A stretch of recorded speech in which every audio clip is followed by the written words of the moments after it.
này bóng ôn ơi phình mà mê ở đây phình mà mê tật bình về đấy thôi tật bình ô này tật bình ô này đủ đạp ngày môn tại đại trò cho một phình trong mờ ai chôm chôm này sa hay comment tật bên nhà đây đầm là không nó đủ mua anh ấy phải lẹ đây bên đầy này đủ đạp ngày môn mạnh mà này trâu du na hơi mạnh má chôm chúa này ma trai chôm chúa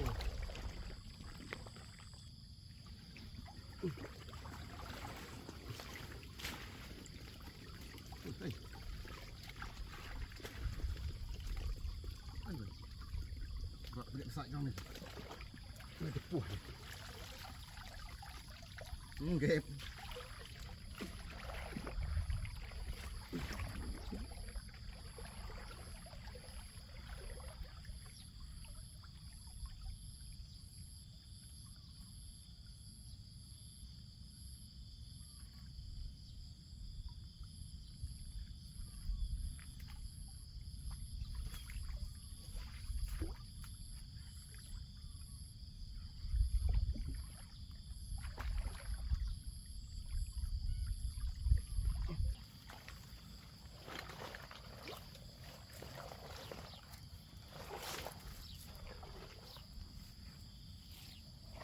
mẹ tìm cho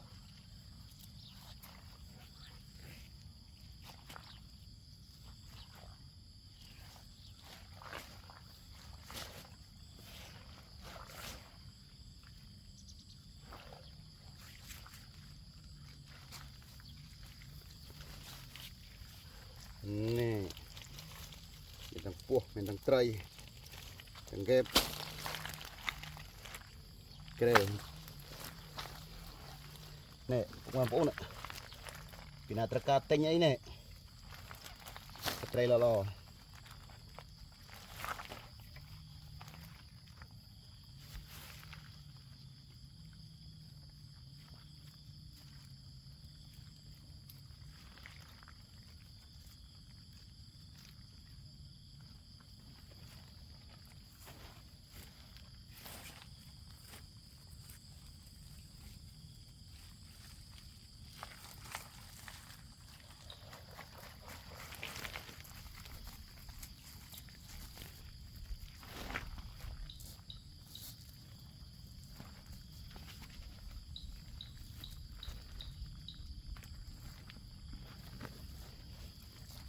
nè mà thằng đu ạ